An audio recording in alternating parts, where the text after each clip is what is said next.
The VAR Show. The one place for your weekly football update.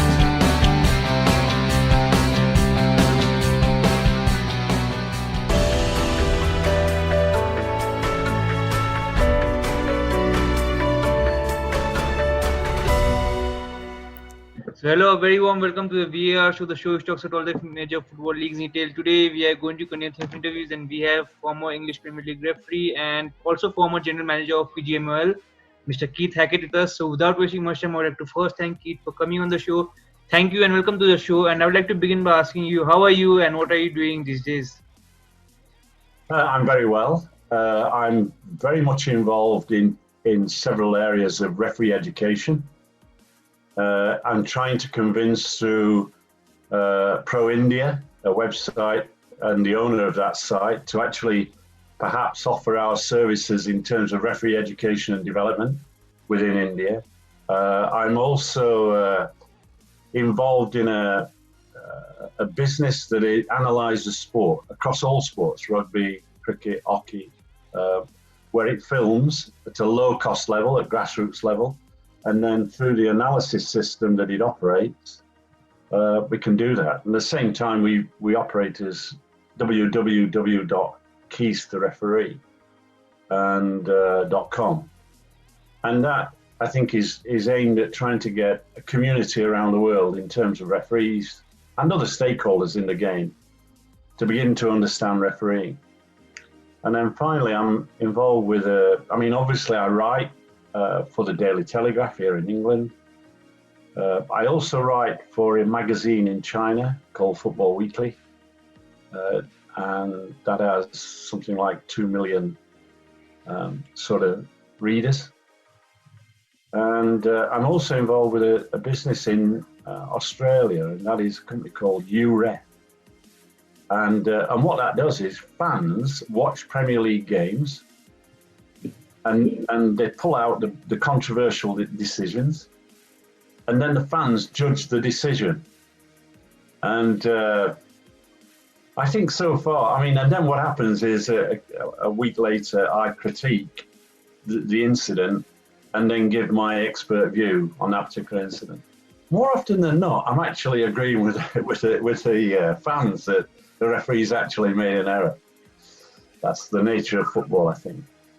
Definitely, you of course have a hand on a lot of stuffs right now. But I always wanted to ask you, and probably any referee I interview or call them to a show, did you always envision becoming a referee? No, it's a great question. I started off playing grassroots football in England, and then our team through the Federation was advised that one person in that team had to go and learn the laws of the game to be able to pass it on to players. I was the guy that was nominated, so I went and then passed the test. It was 6 evenings, passed the examination with no intention of refereeing. And then we had a weekend where our team wasn't playing, and I got a call from the Federation saying, would I referee a football match? This was on a Friday for a Saturday game. So I finished up borrowing a referee's shirt, borrowing a whistle and a notebook, and running out onto a field. This is 1960. So this was two teams that I remember vividly. It was Hillsborough Boys Club and Sheffield United Juniors. The juniors, obviously, a professional team. Hillsborough Boys Club had a good team, but they were youth players. And I refereed that match and really enjoyed doing it, and then started mixing playing with refereeing, and then eventually thought, no, I've got to. Refereeing is the avenue, because what people tend to forget is, as a player, you might only be on the ball for 2 minutes, 3 minutes in a game. There's 22 players playing for 90 minutes. But as a referee, you're involved before the game, during the game, and post-match. So that level of involvement, I just thoroughly enjoyed.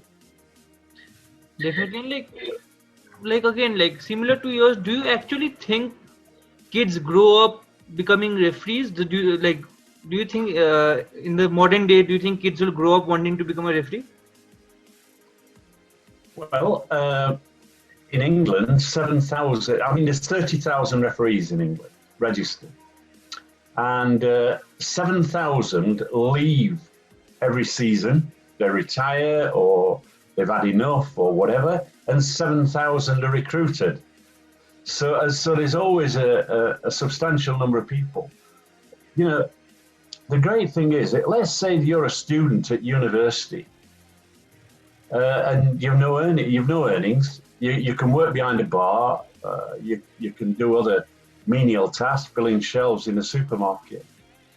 But what I try to do is encourage referees, those people at university, saying to them, "Look, you can earn some money here. Pass the referee's examination, buy yourself a kit that's part sponsored, and take up refereeing." And many do, you know. And not every person who takes up the game aspires to be wanting to be an international referee. And in some instances, some of those 7,000 are parents who go to a game, they watch the children play, and they suddenly think, I think I can do better than that referee in the middle, and therefore, in a sense, take up refereeing that way.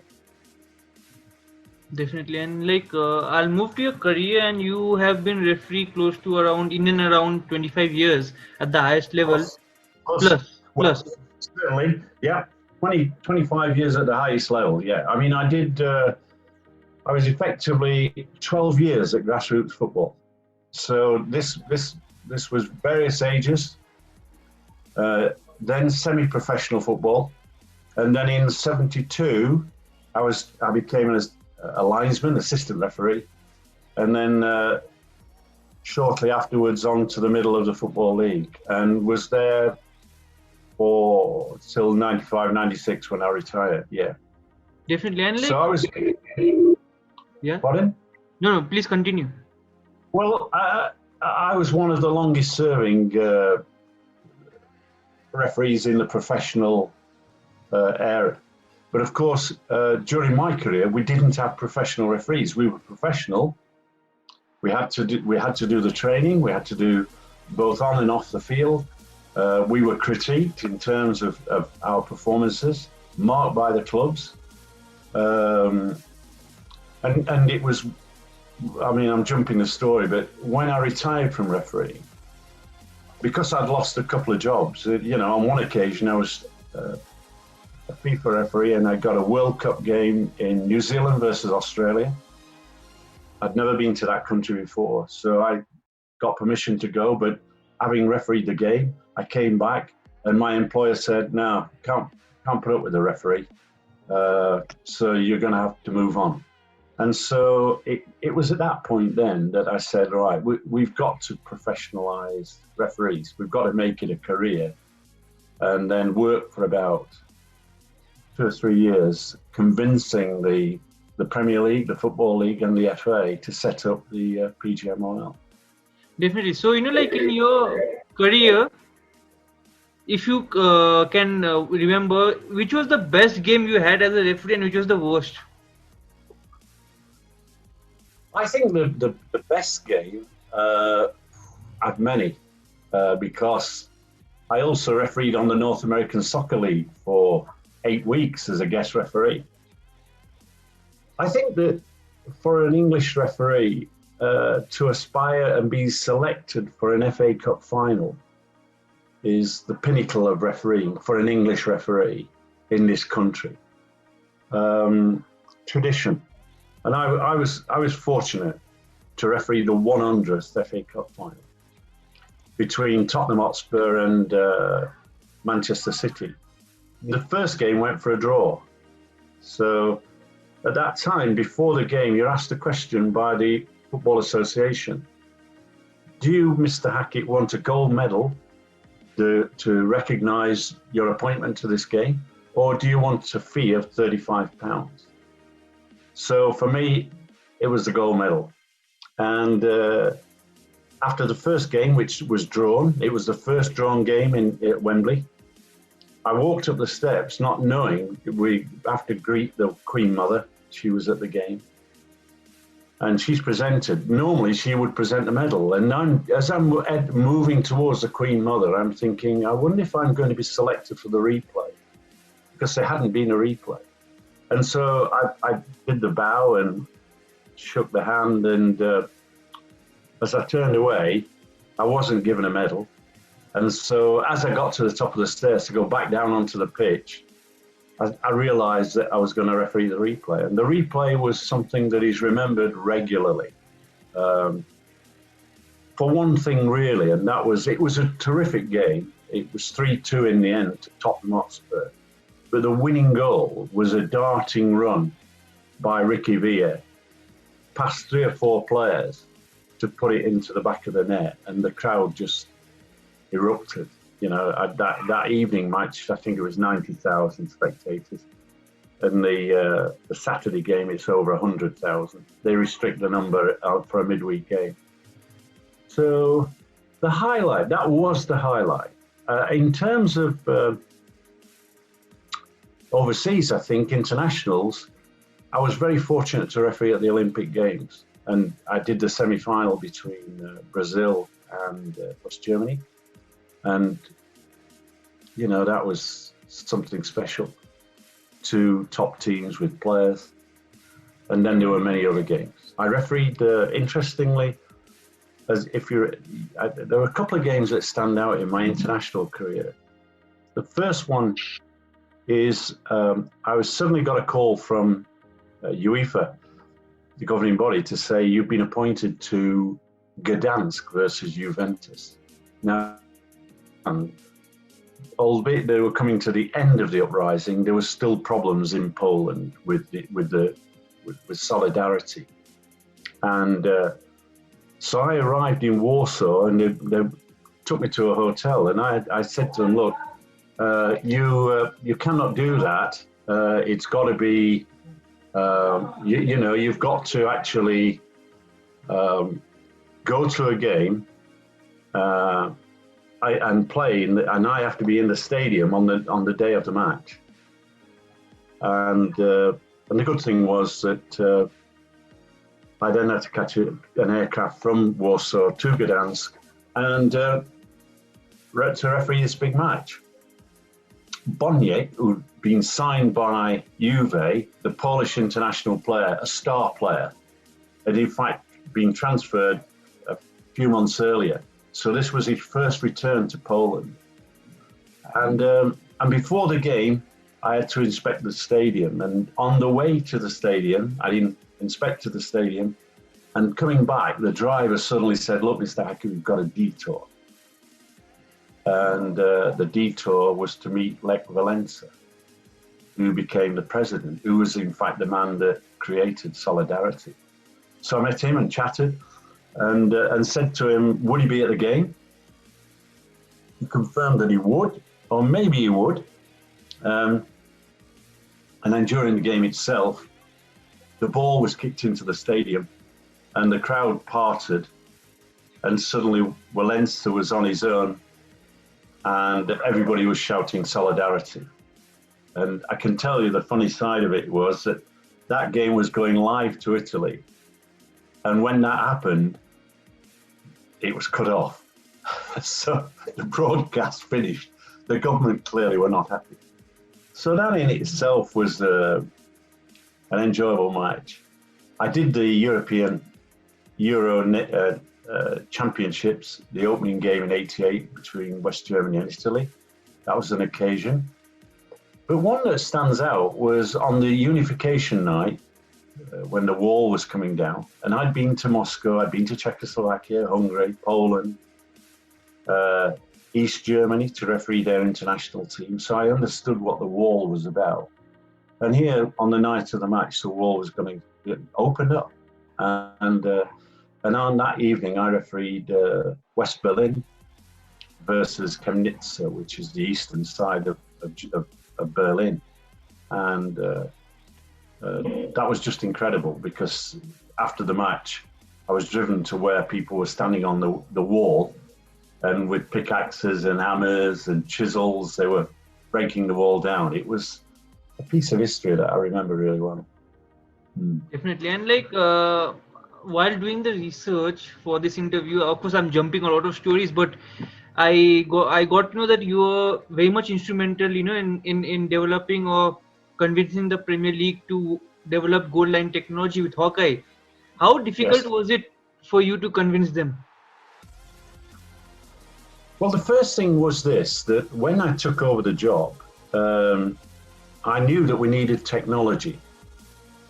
So what I did first of all was I introduced a very simple piece of technology, which was a buzzer flag.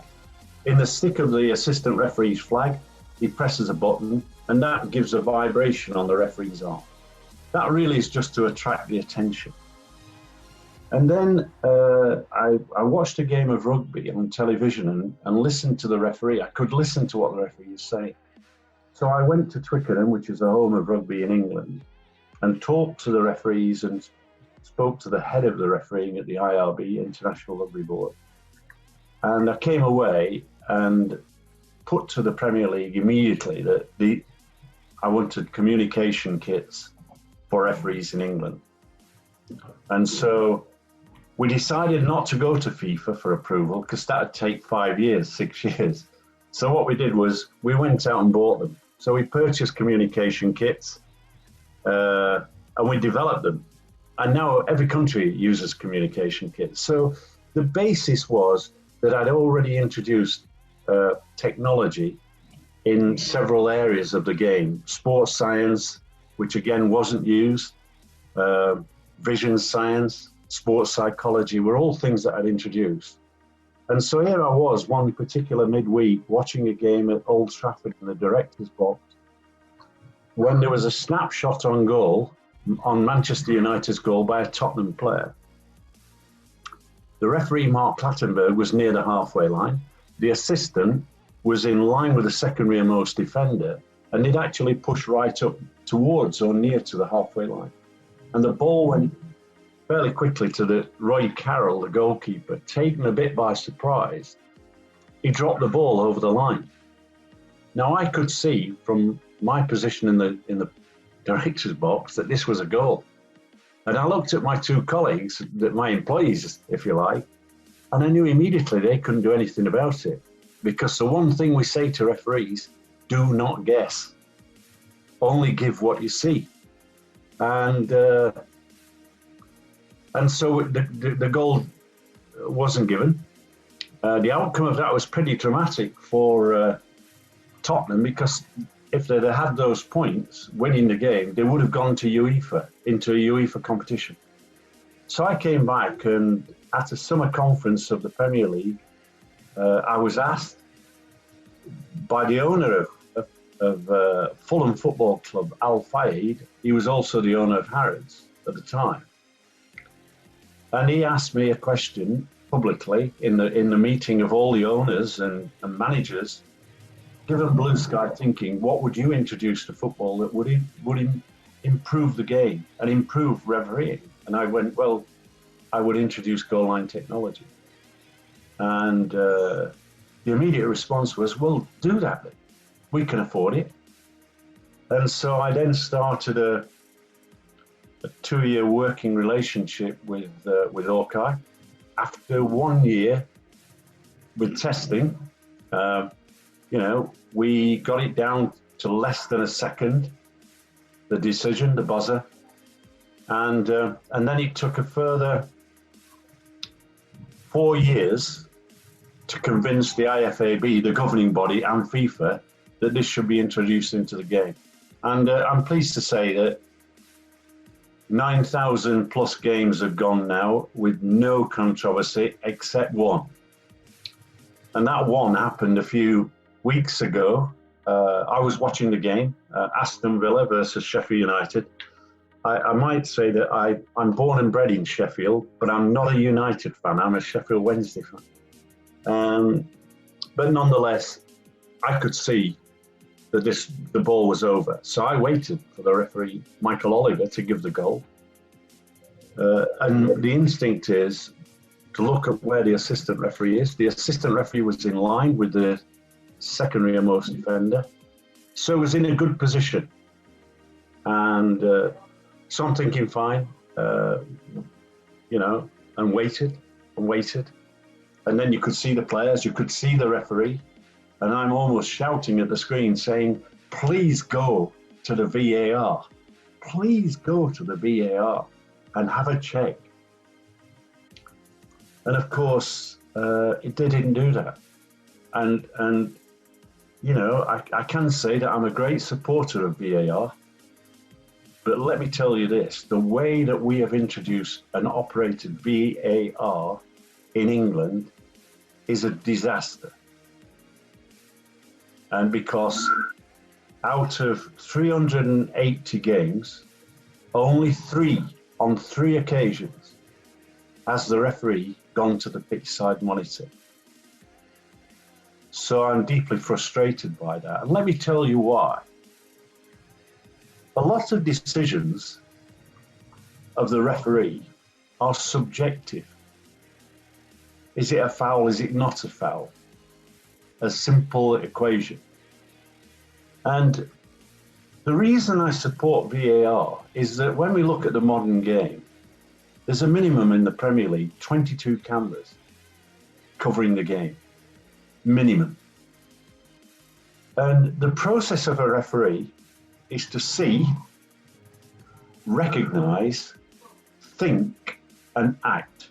So if you don't see, then you're not going to make a decision. So the reason I'm a supporter of VAR is it gives us a second opportunity to look at a major decision. And I want the referee to look at it. Yes, I've got a qualified referee at Stockley Park, 100, 200 miles away from the ground, remote, looking at screens. But sadly, they're using the same people, the same referees. So referees are in and out of form. If we look, for example, Martin Atkinson, Michael Oliver, and Anthony Taylor, they've had 31, 32 games this season. So they've had 90 plus games out of 380. That's a big number. Some have had a lot less. Some have only had 9, 11. So either they're growing into the position or frankly, they're not good enough. And the one thing in football is this: either you develop quickly or you should be moved on. Now, I know that seems harsh. This is like if you're running a sales team and you have salespeople and at the end of the week, they've sold nothing or they've sold less than what you budgeted, there's a question on that individual's head. And as the owner of a business, you would say, sorry, going to try someone else. Refereeing is now professional.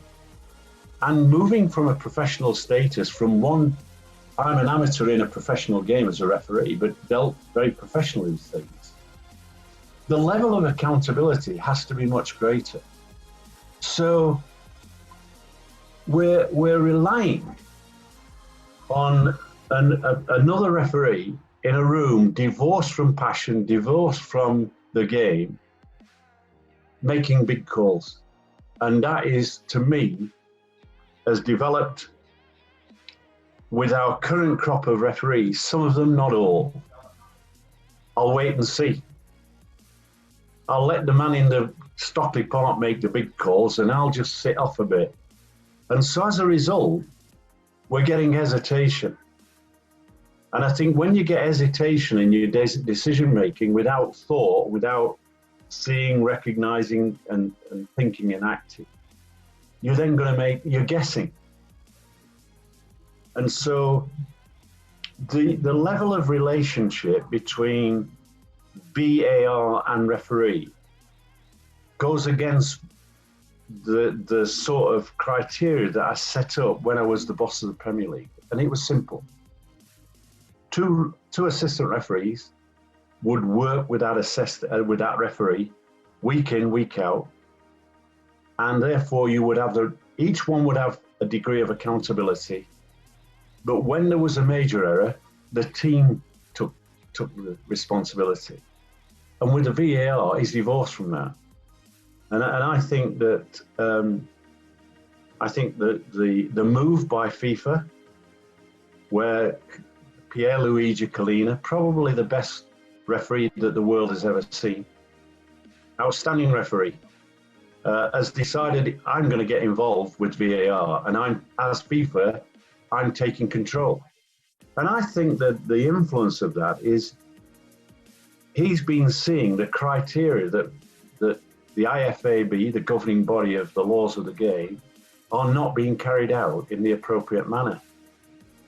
And there's a subtle change to the laws of the game. Well, it's more like a hammer, and that is the laws of the game now for next season in the English game, of course, from June the 1st, states quite clearly where VAR is in operation. On subjective decisions, the referee will visit the pitch side monitor, because rightly, the IFAB, FIFA, and the governing bodies want the referee to be the man in charge and not someone that's a face in a room.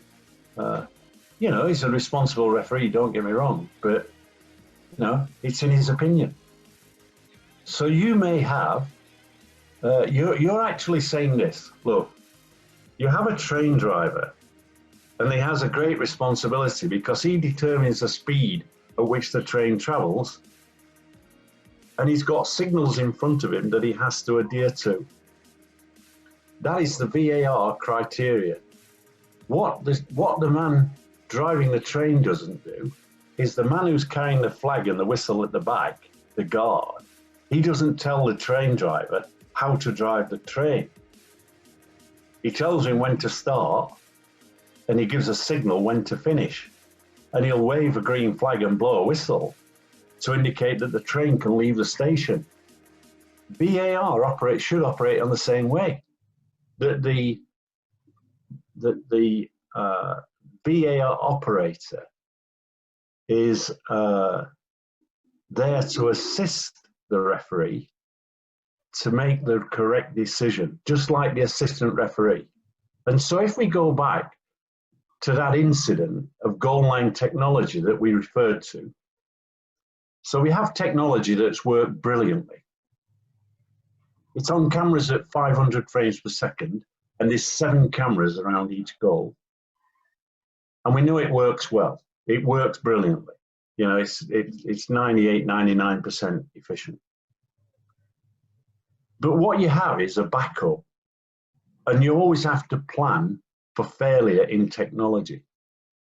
So with VAR or with goal line technology, in technology terms for this decision between Aston Villa and Sheffield United, the technology failed, which is most unusual, but it failed. So the fallback position is one, where is the assistant referee? And he was in a great position to judge that the ball had crossed the line. Where was the referee, who could see from the body language something was wrong, because he kept looking at the watch, waiting for a signal from his watch? And then I say to myself, where was the VAR? Why didn't the VAR come in and advise that a goal had been scored and that then it should be reviewed? But because the boss of the PGMOL, who took over from me, doesn't want the pitch side monitor, for some unknown reason, operated, the referee fallback position is do nothing. And so we finish up with potential legal action by Bournemouth now on that one goal.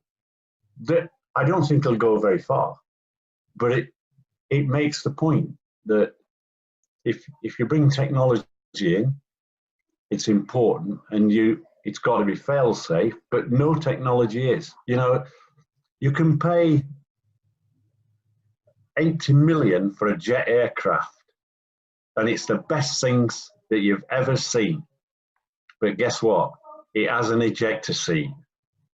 That's the fallback position. You never want to use it, but if it fails and that aircraft goes into a spin, that pilot's going to press a button and he's out of the aircraft.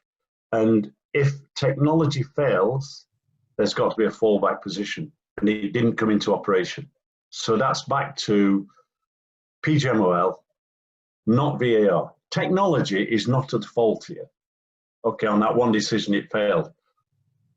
I think because of the return to the game and COVID-19 and all that, I think someone failed to calibrate, as they do, 1 hour before kickoff. The cameras are checked, the computer's checked, it's calibrated, because there's no human interference with the system. And because that's the criteria that I talked about to Hawkeye. I said, look, once you introduce a person into the system, how good is that person? And he's not as good as a computer. And that's where technology is at its best. One further thing, and I'm going on a bit, is I hate the use of the lines for judgment of offside decisions in the Premier League. And I applaud a former employee of mine, Howard Webb, who's in charge of the pro referees in America, because they don't use the line. They go on the judgment, visual judgment of a top class assistant referee, and we've got many of those in England. Leave it to them to make the judgment, which is important. Definitely. And like you said, like how definitely me being from a computer background, of course I know that it's generally humans that make mistake and not the computer or the program. That if there's a mistake in the program, it is us who have made that mistake in maybe typing it out or in some format. So definitely what you said makes sense. But I wanted to ask one thing. I follow Dr. Errol Sweeney, and he had put this out a few days back. He keeps putting out some stuff, and he said that Premier League referees are managing the championship final. Yes. So is it showing that the quality of the championship final referee or the championship referees are low, that they do not or they cannot handle the pressure of a final, or what is it? Well, I'll tell you what it is. The funding of the PGMOL, the people who pay the 20 million, because the budget for the PGMOL is £20 million. That's a substantial amount of money. And that money comes from the Football League, the Premier League, right, and the Football Association. It's not a third each, it's a variable percentage. When the PGMOL was formed, part of the discussion was that, the Football League had Division 1, 2, 3 and 4, and the Football League had the full ownership of the referees. So they could select from 56 referees the ones that are going to referee either their playoffs or important games. And when the PGMOL was formed, the first thing was that the championship playoff final would ideally be done by a referee who was in top form, and ideally one of the professional referees. And the English Football League said, look, it's an important game to us. All those games are important to us. We want the best referees in this country to referee. And so there was a lot of debate. And the outcome was that there was an agreement by a board of directors, the PGMOL. This is not Mike Riley's decision. This is the PGMOL board, if you like, agreeing the principle that at the final of the playoffs, and particularly the championship playoff, where those two teams are playing to go to the Premier League, that will be conducted by a Premier League referee. It's not a reflection on the quality of the championship referees. But one of the, if you like, problems that we have in England is that we've got an aging group of referees, more towards 50 than 30. And the problem around that isn't about the competence levels of the younger people coming through. It's about not if you like, managing perhaps more effectively that group of referees. Because I would say, and I have done, and it's a difficult decision. I've said, you've been on this list for X months or X years, and sadly your form has disappeared. You're no longer the referee that we once saw. I'm going to move you on. This is no different. A football manager in a club looks at his team at the end of the season and says, well, you've not fulfilled the expectations, so you're moving on. One of the difficulties that the PGMOL has is that the country's laws, age legislation, no longer allows you to take the view of FIFA. FIFA say, generally, at 45, you retire as an international referee. On the odd occasion, they will extend that for 1 year, but rarely. I think in Germany, amazingly, they still operate at generally 45. In England, we can't do that. With EEC regulations that operate at the moment, age legislation does not permit you to remove somebody from employment given their age. So it's about competence and fitness. And the referees, because they're professional, pass the fitness test with ease. And there lies the problem. So what you then have to do is have a very robust performance analysis system. And you then have to get down to what are key match incidents. You know, is it a goal? Is it not a goal? Is it a penalty? Is it not a penalty? Is it a red card? Is it not a red card? Those major decisions that influence the outcome of the game. And that's when you've got to say, right, okay, how many have you had in the season as a referee? How many performances below par do we think as a management team? And therefore, the removal should take place, or you should say, right, okay, we're downgrading you. We're, you know, there isn't, at this moment in time, the level of accountability that I adopted and I introduced into the PGMOL. And there are some referees, well, if you're the top tier referees of Oliver, Atkinson, Taylor, and you've had 31, 32 games, and there are some on that list that have been on that list for some time, and they've only had 15, 16. What does that tell you? It says, as the boss, you can't trust that individual, and what you're doing is you're selecting what you consider to be the easy games. So let's name someone.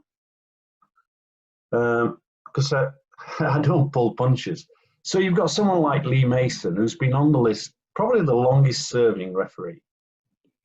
And I think he's had 15, 16 games in the Premier League this year, half the amount. So my view is very clear. There are other referees that are clearly knocking on the door, wanting to come in, you know. And, you know, I've watched a guy called Jeff Eltringham in recent weeks have 2 or 3 excellent games. And I'm thinking he's good enough to be on the Premier League. So why isn't he given a chance? So at the beginning of the season, every year the PGMOL will sit there and go, yep, we're going to bring some fresh blood in. And here are the referees. And we don't know sometimes. And they've done that this year and they've given them 1 game. You know, you cannot make a judgment on the competence level of somebody dealing with a Premier League game, right, on 1 game. That's like asking you to dance like John Travolta in Greece, and you do it, and you go, sorry, you're not good enough. You know, when you might have got the wrong shoes on. It just doesn't work that way. You know, you have to, you know, you might say 12 years. Most referees on the Premier League have done between 8 and 12 years apprenticeship. And that's about getting to understand tactics, understanding the players, applying the laws of the game, communication, dealing with the pressure, all those things, movement around the field of play, getting fit, mobile. And it takes time to develop that, interpersonal relationships with players. And all of a sudden you're saying, oh, by the way, what car do you drive? Yeah, a Morris Oxford, lovely car. Fine. Tomorrow, you're going to drive an F1. And the guy goes, well, I know the steering wheel, and I think the levers, but can I drive a car at 200 miles an hour? And so you have to bring them in, but you also have to coach them and mentor them. And that for me at the moment is not working as well as it could. You know, coaching, you know, if there's young referees listening to this, what they should do is this: get another referee that's older than them, that's more experienced than them, and say, do you mind helping me? If I ring you up, if I contact you over the internet and ask you a question about my game, will you give me some advice? Because that's what I did. I had a former assistant referee who used to go to games with me, sit in the car, and I'd come off some games thinking, I've done better than that. I really have done better than that. Sat in the car, disappointed with my own performance, and he has said, what's the matter with you? And I've gone, disappointed, I've done better. And he goes, no, it looked okay.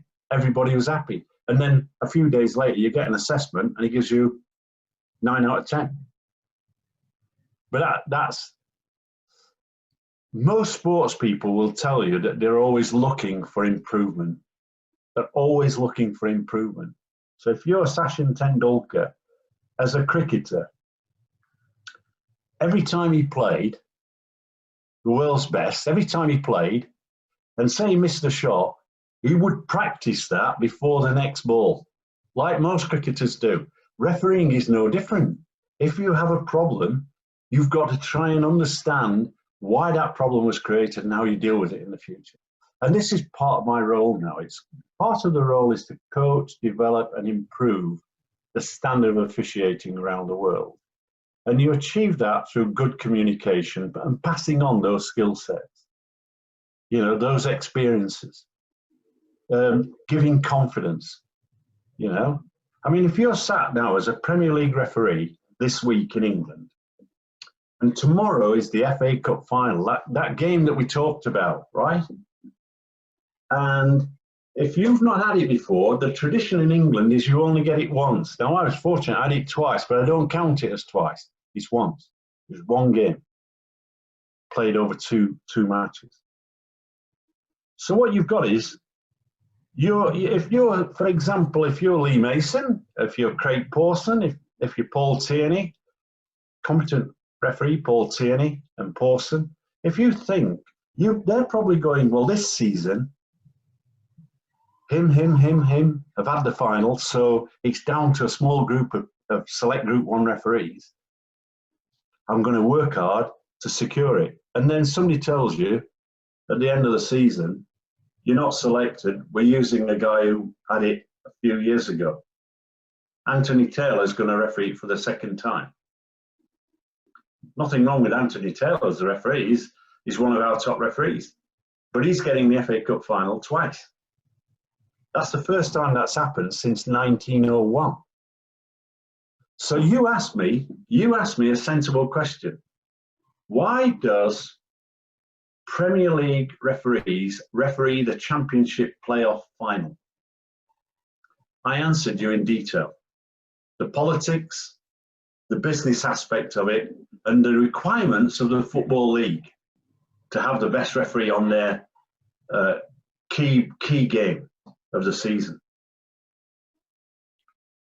The excuse that the Football Association in England gave for the appointment of Anthony Taylor was shocking, because it said, we're selecting Anthony Taylor again because obviously in these difficult circumstances, the family of the referee and friends are unable to attend Wembley to watch the referee a football match. And I just couldn't believe what I was reading, because when I was amateur, I was professional. I had a choice. Do I referee a football match in New Zealand as an international referee carrying a white badge, or do I actually say, no, I've got to go to work? I had to make a sacrifice. And when I worked hard to get the introduction of the PGMOL, the formation of the PGMOL, which is not easy, and said all the benefits, professional approach, improved fitness, better care in terms of sports psychology, all the things that you want to do, that, by the way, they'll go to a hotel, they'll stay overnight, they'll prepare better, they'll be driven to the ground and back, all those sort of things that we introduced, nutritional advice and everything. And now what we've done is we've gone back to the days when I was a referee, when, like, oh, by the way, your family's invited. You know? So we make the choice, we break tradition, because the referee, Anthony Taylor, can't take his wife, or whoever else they had in mind can't take his wife to a football match. And I'm just like, I've written in the Telegraph today, this has nothing to do with the referee and the referee's competence. Taylor is a good referee. He's an outstanding referee, right? He makes errors, like most people do. They're human beings. I'm not having a go at him. I'm having a go at the administrators for making what I consider to be a poor thought through decision. Of course, let me tell you this, the PGMOL do not appoint the FA Cup final referee. The Cup final referee is appointed by the referees committee of the Football Association. And the guy who heads that is former referee David Ellery, who was an amateur referee in a professional game. He refereed on the Premier League. But you see, you can't, we're in a business environment here. We're talking about millions of pounds. We're talking about the most prestigious cup tie in the world because of tradition and history. And we give it Anthony Taylor for a second time. And by the way, Mr. Taylor, you can't bring your family. They better watch on television. Well, they could have done that with Craig Pawson. They could have done that with Paul Trevillion. Tierney, for me, has been an outstanding referee this season. And if I'm in his position, see, what you have to understand is I've got colleagues who are outstanding referees. Some of you might remember people like Mark Halsey as an international referee of great repute in England, right? And a Premier League referee who I was his boss. And I could put him on any game. I had no problems putting him on any game. But the FA wouldn't select him for the FA Cup final. So Mark Halsey stands around now, coaching referees and doing things with me. And he never had the cup final. So I'm going on a bit, but I'm trying to give you a background in terms of why I've criticised the appointment, not for the individual. The tradition has been broken, and a number of referees will be disappointed, because if you'd said to them, well, you've got a choice of refereeing the final, but you can't take the family, do you think they would have said no? So, sorry, I'll go on a bit. No, definitely. No, that's quite insightful, and maybe it answered a lot of questions. And the point you touched about, like how younger referees or referees who do not get exposure should catch them to maybe older referees or more experienced referees. That's quite a thing. Maybe after this interview, maybe we may have to call a webinar where Nepalese referees want to talk to you. We have done that with other referees, like when Bobby had come, Bobby Madley. So even he had a webinar where a lot of young Nepalese referees could clarify their personal doubts or whatever they had. So yeah, so yeah, like I think that's important, because I mean, what I've done now is I've effectively got I'm working with a company that does e-learning for the government in England, in schools. kids go onto laptops and they're trained and educated. And so I went to that business about 18 months ago and said, look, I've seen some of the work you do. Can we do that for referees? And now we have Keys to Referee, www.keystoreferee.com, where referees around the world come onto this site and ask us questions. We give them answers. We tell them it as it is. We give them advice. We give them support. You know, and that the refereeing is a family.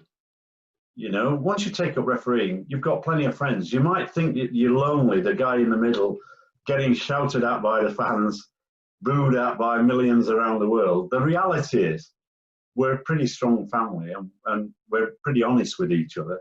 And I think in that sense, referees, I think, can be, you know, when someone like myself with experience, I can actually coach referees and avoid the pitfalls that may happen. That, you know, that might be like body language and facial expression and distance from players and how you talk to players. You know, I see lots of young referees go to players and threaten them with a yellow card. Next time you do that, it's a yellow card, right? The simple fact is that referee has closed off his options by saying that, because the next time he offends, it's a yellow card. Otherwise, everybody's going to mark you down and the player's going to laugh at you. So a simple word is, from you, player, I want an improvement. That's all. You're not going to say, I want you to do this, I want you to do that, I just want an improvement from you. That leaves all your options open. When you then have to give them a yellow card, you then say, just a minute, I did say I wanted an improvement. You didn't give me. You left me no option. So and the development of referees by way of a step process. You know, I know some of the laws you have to give a mandatory yellow card, but don't fight with players. You have to win them over. Give them respect, they will give you respect. Adopt a process of a step management process. A quiet word. Run alongside a player and say, look, please, I've seen what's going on. Or if you've applied an advantage, run alongside the player and say, look, I hope you're okay. I saw the foul, but I applied an advantage. I hope you're happy with that. And then it might be you've now gone through that quiet word. Now it becomes a little bit more forceful. And then the next stage, you bring the captain across with the player and you say, right, okay, I've asked and I want an improvement from you now. Captain, do you understand? Get the message across to your player. I need an improvement because my options now are generally closed off. And so the next time may well be a yellow card. So you've actually gone through a process. You've gone through a management process. And then, of course, there's the whole subject of when and when not to apply advantage. You know, it's interesting because, you know, there's one young referee in Cameroon who, some years ago, I was in Cameroon giving a Premier Skills workshop. We got people from villages who'd never refereed before, you know, and we asked them if they want to be referees. Some of them looked at us as though, you know, like they didn't have much knowledge of the game as well. But what we did was we spent a week with those guys and women. We taught them, and you know, in Cameroon we had a guy called Elvis. We called him Elvis. He had a long name, like yours, a long name, difficult for an Englishman to pronounce. So forgive me for that. So we call it, but he liked music, and before every workshop session, my colleague would play Elvis Presley. So, and this guy would get up and dance, and he was quite a nice guy, jovial guy. So we called him Elvis. The great thing now and the great joy is that Elvis Napu, Cameroon, is a FIFA international official. That is less than, I don't know, 8 years ago, much less. You know, after a couple of years, less than 2 years, he was on the international assistant referees list. And he's, you know, he's now got a medal because he was an assistant referee at the AFC final. And like, you look at it and you go, how nice. So somebody said to me, you do a lot of these things for nothing. Why? Because I got so much joy out of the game. And I want referees to enjoy what they're doing. I want them to smile. You know, I watch some referees on the English Premier League and they look under pressure and they don't smile. And, you know, the one thing is that instinctively players will pick up on that. They'll pick up on that and see that as a lack of confidence. And I say to referees, the thing that referees are actors. You know, if you go front of stage, you're the key actor in that, on that stage play.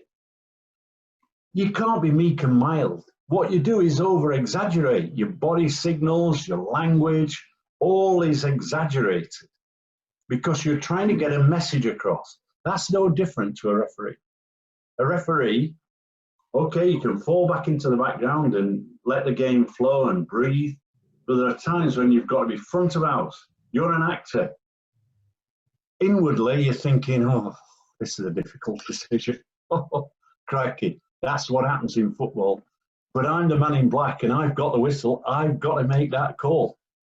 And when you make it, you hit the signal, you blast the whistle and you go, that's it. And you sell the decision. And I watched English referee Jeff Eltringham this week play one of the playoff semi-finals. And he had a terrific match, really top class. I'm saying to me, why isn't this guy in the Premier League, right? And then a colleague of his made contact with me and said, I've seen that you've praised this referee, Keith. And I go, yes, I have. And he goes, well, he's a friend of mine and I'll go out for a beer with him in the next couple of days. He doesn't read social media. He stays away from that. And I said, good on him. I will tell him what you said.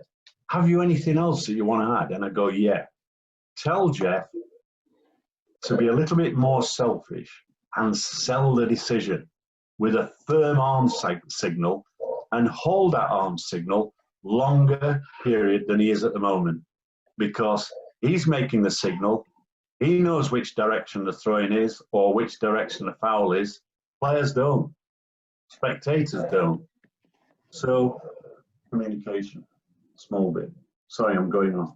No, it's totally fine. It's very insightful actually for me. You know, like, so you know, like, okay, like you mentioned one referee there and whom you like, and I'll put in. It might be a difficult question for you. This next one, if you had to choose one or few referees whose work you like right now, who would they be? Great question. Great question. I think the referee that I would choose is Michael Oliver. Let me tell you why. Because he's young, really young, in refereeing terms. He's got great maturity. I think he's willing to listen, right, to advice and absorb that advice. And he's pretty consistent with his performances.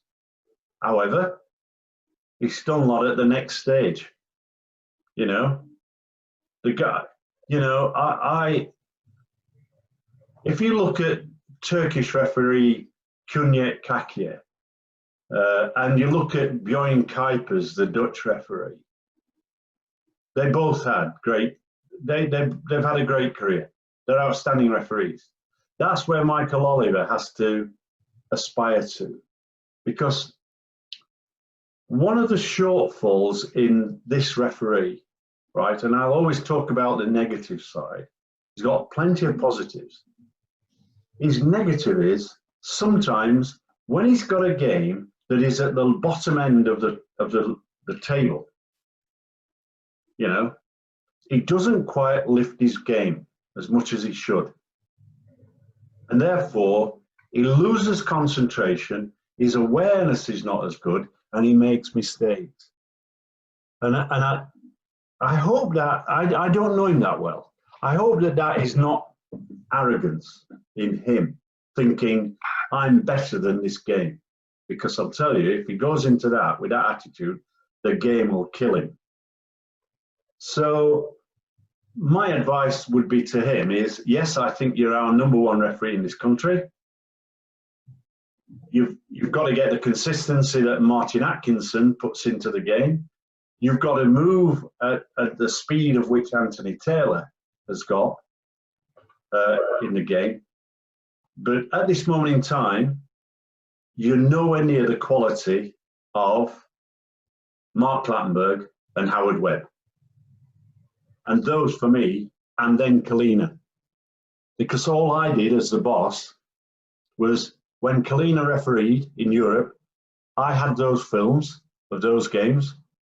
I put those into what is termed Prozone, a system that analyzes performance, every decision, movement on the field of play. It's like FIFA game on PlayStation or whatever.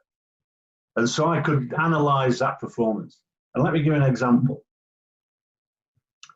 The average distance that a Premier League referee was covering when I took over was about 10,250 meters per game, and about 700 meters at speeds of 7 meters per second. Okay, they're just benchmarks I'm giving you. And someone like Howard Webb would do about 20 sprints in a game. So, having that period of being managing those individuals, inside 18 months of me taking over the PGMOL, the average distance covered by referees was 11,500 meters. 1,000 meters of that was at 7 meters per second. And they were averaging between 45 and 50 sprints a game. Now, the other stat is this. Because I brought sports psychologists in, started to discuss ways of managing players in a much better position, not proactively rather than reactively, right? Because when you react, you've half lost the case. You're coming back from a point that you didn't need to get to. So proactively refereeing. So our average yellow cards in a Premiership game was between, 4 and 4.5, generally. There were some referees that averaged 3. When I left the role, very quickly we got that down to 3.5 and then down to 3. So when I left, here's a comparison. Number of referees, 380 games. Number of players dismissed, 63. Bundesliga, number of players dismissed, over 100. Italy, 143. Spain, 165. So can you then see why I was asked by UEFA to come in, write there a referee convention on training, development, management, and all sports psychology and all those aspects. So in fairness, once you create the foundation, it rolls on. So generally our average yellow card count is between 3.5. I think the distance average has probably come down, the total distance covered. And another marker for young referees is this: when you're training, I want you to do some training sprints, because in my time it was more about distance. It was, you know, we trained almost like a marathon runner.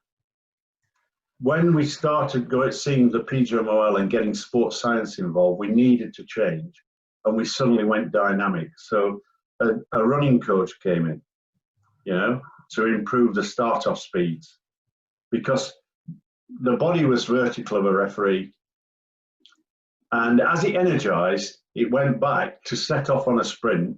The body was doing that high-speed cameras before it went forward. That was 3 seconds. So if you're Thierry Henry, as an example, and you're running at 7 meters per second, 3 seconds, you're 21 meters behind. So all that technical aspect had to come in to improve the standard of refereeing, because that's what clubs do. That's what professional clubs do. You know, I went around the clubs. I went to Everton, I went to Man United, I went to Bolton Wanderers and Arsenal, and you know, and then they brought in a system whereby I said to the Premier League, I want to talk to every manager before the start of the season. I said, well, you bring them into well, just a minute. Getting all 20 in is difficult. I understand that. So I'll go to 3 venues over 3 different days, over 3 weeks if need be, but they'll have to attend. And I will then discuss with them the new law changes, and I'll discuss with them areas that concern me, that they may be able to help. And they go, so one of those was I was concerned about diving, simulation in the laws of the game, diving, you know, and I'm saying, I can remember standing up, there was Alex Ferguson, there was Wenger, there was Benitez, all sat there. I said, gentlemen, as referees, we're going to make mistakes. And they said, what?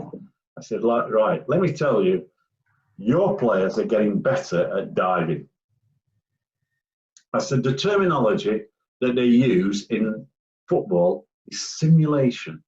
You and I, because I've refereed some of you lot, you and I know that's diving. It's cheating, right?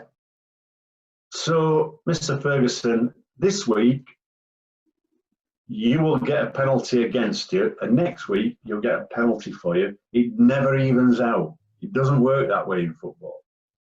So is it best that you don't have the frustrations of an incorrect penalty kick because we're unable to determine through the clever play of a player, we're not good enough to detect how skillful he is at going to ground, you know? And they said, well, help. But that doesn't take away the fact that we've got Zaha, we've got Raheem Sterling, you know, and others that will go to ground early. And part of that is because of referees in the past, because a player's foul in the penalty area doesn't go down, doesn't get a penalty kick. Because the first line of judgment of the referee isn't a foul, it's has he finished up on the floor, was it a foul now? So then, if you're the boss of a team, and I could fully understand when Harry Redknapp said, I put this film clip up because the player I showed no longer played for him, right? And he goes, I can remember that player. I was his boss. He used to play for me in the Redknapp style. And I go, well, he goes, do you know when we played 5-a-side at training? He dived then, and I was the referee. He'd try and con me. So we're all human. And in those meetings, we were able to determine, without any influence of refereeing, it's actually saying, look, you need to know the laws of the game. Now, you know, you asked me, what was my worst game? Can you remember that question? Yeah. And you probably think, you know, he's dodging the question. I never dodge a question. So I'll tell you what my worst game was. The worst ever game that I felt ruined the game. This was the FA Cup semi-final between West Ham United and Nottingham Forest. The Thursday before that game, I was called to a meeting with other referees, right? And we were informed that the new law that we'd been operating throughout the season, this was around about 83, 84, I think. The new law that we'd been operating, we were operating it incorrectly. We all looked and they go, well, how do you interpret it, Keith? And I go, well, it's simple. We're looking for a cynical challenge, one that's red card almost. And the guy goes, no, I know that's what you're doing. And I know that that is what we told you at the start of the season. But FIFA and the IFAB have come in and they've said to us, it's any foul. Pardon? A small foul, if it denies an obvious goal scoring opportunity, that's a dismissal. And we looked around at each other as referees and we went, because we'd all had those incidents during the season. And another referee said, do you think this was saleable? Do you think this is acceptable in the English game? Is this what the law is? And so we said, is it going to start next season? No.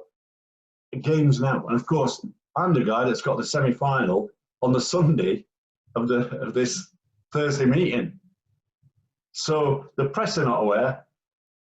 All forms of media are not aware. The managers are not aware. The players are not aware. And I had to inform my colleagues, my two assistant referees, linesmen then, that this is what was happening, if it happened. And I'm not a deeply religious guy, but I almost gave myself a prayer and went, oh, I hope this doesn't happen.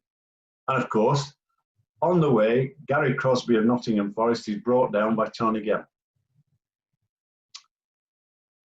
And I've looked at this and I've gone, you know, no communication kits, I'm on my own. If this had happened on the Wednesday, that week, right, I would have blown for a free kick, nothing else. Nothing else. But now I've blown for a free kick and I'm showing Tony Gell a red card. Every player on that ground was totally bemused. The fans, unbelievable. I think Bobby Charlton saying, I can't understand it, you know? And the crowd then really got on me, quite rightly, because the game was ruined. It absolutely affected badly West Ham. But I remember one thing, I'm the guy that applies the laws of the game. I have to. I may not like them, but I have to apply them. And that's what I've done. And I go to the car park to get into my car, and an FA, a Football Association, fairly high up, came to me and said, I know that you're disappointed. I could see with the look on your face. I said, disappointed? It's ruined the game. This is my worst match ever. And he said to me, well, you applied the law. And we're going to tell the clubs that you applied the law. We will tell them. We will inform the managers. And I've gone, too late. That's too late. You know, if you're driving a car on the road and you see a sign that says 30 miles an hour, that's the warning and the criteria that you have to drive that car speed at, right? You've not informed the players that if he makes that challenge in that situation, right, he's going to get a red card. So that is when I took over the PGMOL, this is why it wasn't for any sort of personal gain in relation to me being able to talk to Rafa Benitez, Sir Alex Ferguson, or anybody.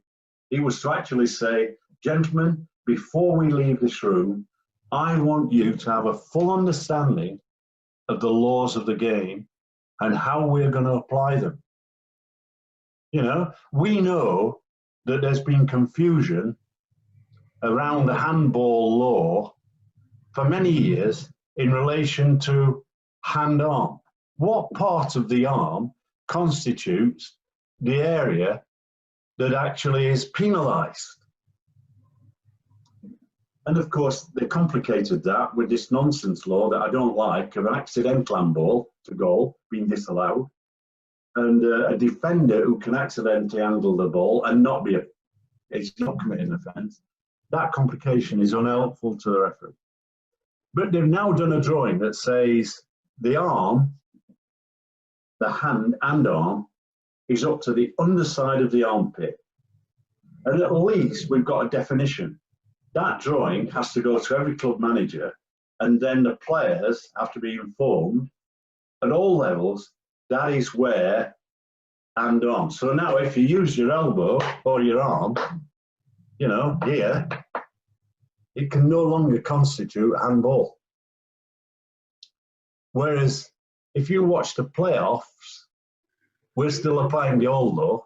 But of course, the old law, the criteria was the joint in the shirt, the body of the shirt, and that is handball area. So I think that's a positive move.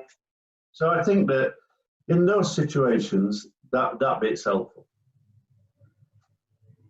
Definitely, that's very insightful. Even I did not know the new law, and it can be confusion. So, like on that note, I'll ask you one final question, and probably we can have you over again, maybe for a webinar that is different, that will talk differently on a different time. But my final question is, like, if you had to give an advice to a young referee, what advice would you give that referee? It's like you're the engine in a motor car. Fuel goes in, the better the fuel, ideally the faster the car. So what you have to do is spend more time preparing. So I'm taking your fitness for granted. I'm going to test you that you can run from penalty area to penalty area in 11 seconds. You've got a stopwatch, you use it. But I think enjoy it, because it's like being on a roller coaster. You know, we're human. Fans have opinions, and you know, fans' knowledge is more sophisticated now than it ever was. You know, and they have a knowledge of the laws of the game. So the referee has to be ahead of that. So you've got to be aware of the laws of the game, right? You know, I'm not advertising here, but I spent a lifetime doing books on refereeing.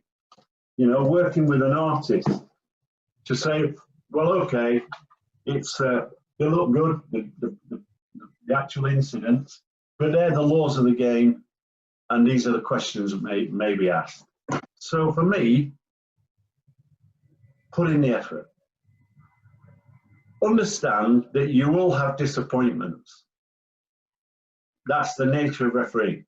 Either you're not getting promoted, you're not getting that semi-final, you're not getting that final. But listen, Lee Mason, Craig Pawson, Paul Tierney thought they were in a shout of getting the FA Cup final in England.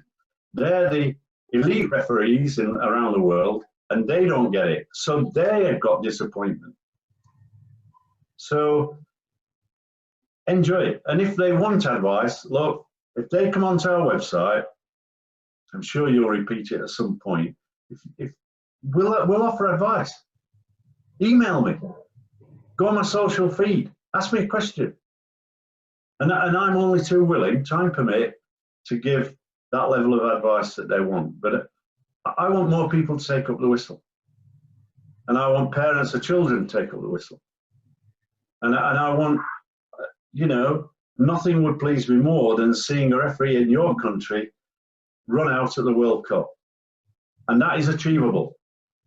Because I said that some years ago to New Zealand, small country, much smaller than yours. And I said, this has to be our achievement. I'm going to work with you. I'm going to offer advice. I'm going to coach some of your guys in terms of they can communicate with me. And in a year at the World Cup where England did not have a referee, New Zealand had two. So experience and passing it on is important.